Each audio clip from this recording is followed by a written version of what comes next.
Hello, and welcome back to the channel.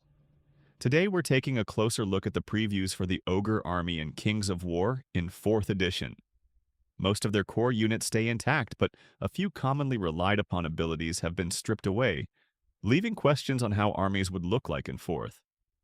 We'll break down what's changed, what stayed, and how these adjustments affect battlefield performance. Let's get into it.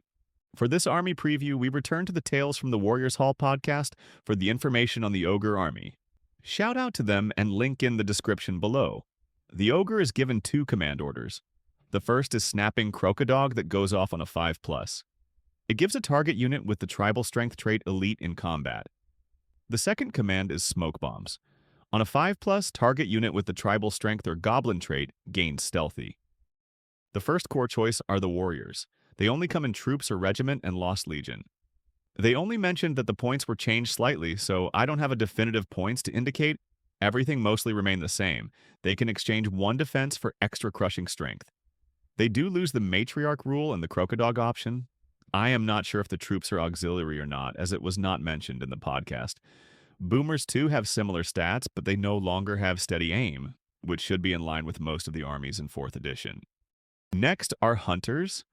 Again, there are some point changes to both troops and regiment. Stats-wise, everything remains the same. Other than that, they get a buff on the Slayer to D6. First up for the confirmed auxiliary unit are the Red Goblin Rabble. In fact, all of the goblins under core are auxiliary units. They do not have the Legion options anymore. The fast Goblin Scouts are also available with their speed 10, and they gain feint, which allows them to turn and face the enemy after a withdraw move. The podcast missed the Red Goblin Spitters, but they confirmed that they are still in with Shoot 6+ with their bows. That's it for the core units. In gist, you would only have Warriors, Boomers, and Hunters are unlocking cores, while the rest are auxiliary. We now move on to the Specialist choice. First up are the Berserker Braves. Everything relatively the same except that the regiment are cheaper by 15 points. For the shooters, they now shoot on 6+ instead and gained reload for their heavy crossbow. For the chariot options, let's talk about Boomer Chariot first. They only come as regiment. They kept their shoot at 4 but lost steady aim and gain a huge debuff reload. Their melee attack dropped to 9, but their shooting profile maintains at 12 attack. Biggest notable change is that they no longer have the option to take Aura Stealthy. For Warrior Chariots, seems like they are also only available as regiment. Stat-wise, mostly the same, but they had lost their Rampage options. The Red Goblin Blaster made it to the next edition and continues to be a one-punch weapon. Its profile suggests that you play them as a shooty unit. Otherwise, when this unit successfully hit in melee, they get routed immediately and removed from play.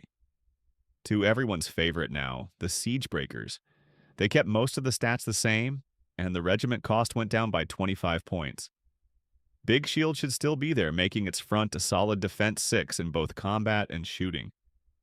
They also gain Headstrong, which seems to be exciting from the podcaster's reaction. For the first monster option, we have the Mammoth. Same stats, same points, and same abilities. They do gain Wild Charge 1, but they lost the Big Deal option upgrade. Next up is the Red Goblin Slasher at 210 points. Stats also mainly remain the same.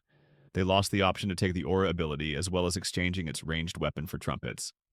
Last in the support choice is the Giant. Exactly the same stats, same points, and same abilities. Nothing much to talk about here. We now move to champion choices. First up is the Sergeant, costing 155 points. He lost his Nimble and the option to take Heavy Crossbow. I believe Sergeants with crossbows were heavily spammed in 3rd edition, being really good valuable for points. He can take a Chariot mount for 20 points, and the option to drop a defense for extra crushing strength. Next is the Berserker Bully, the same stats and abilities, but just costs 30 points more at 160 points. On to your Spellcaster, we have the Ogre Warlork. He costs 120 points and have the ability power of the plains, which gives him an extra dice for each tribal trait unit within 6 inches of him when casting Fireball and Lightning Bolt. His spell options are Drain Life 5 for 25 points, Lightning Bolt 3 for 20 points, Mind Fog 2 for 15 points, and Fireball 4 for 25 points. For a shooty champion option, we have the Boomer Sergeant. He costs 135 points and have a shooting profile of 12 inches, attack 8, piercing 1. For the army standard bearer, his cost increased by 55 points to now at 125 points. Stats-wise, same.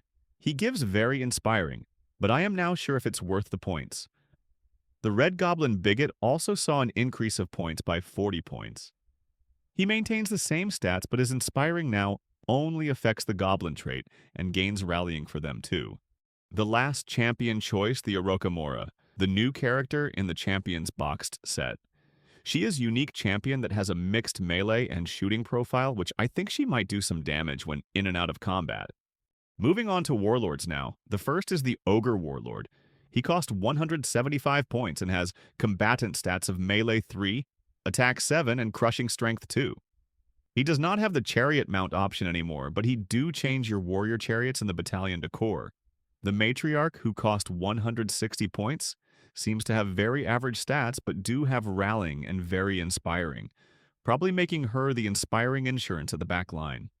For your two named unique characters, we first have the spellcaster Nomagarok. He costs 210 points and have inbuilt Banechant 3, Heal 4, and Lightning Bolt 4. He also have Master of the Plains that increases the number of dice for the spells he have by 1 for each tribal trait units within 6 inches of him. He has a second ability called Blood Range, which gives the unit he healed Vicious until the end of the turn. The last character is Grokakamok. The fighty hero costs 250 points, has melee 3 and 7 attacks, and blast D3. On top of that, he makes units of siege breakers become special choice. I foresee this scary character being taken a lot in lists. The Ogre range is relatively small, and they did not lose too much units for the next edition. A total of 3 units, and they don't see much popularity in 3rd edition anyway. Thank you for making through the entire video. If you have any thoughts, feedback, feelings about the new army, edition, or even about this video, do let me know in the comment section. I generally would not be active on YouTube, so it's better to leave a comment on the Facebook post in Kings of War Fantatics group. I am also interested to know whether you would like to see of more such videos, as I tend to only make reels or shorts on my well-painted army. See you on the next one.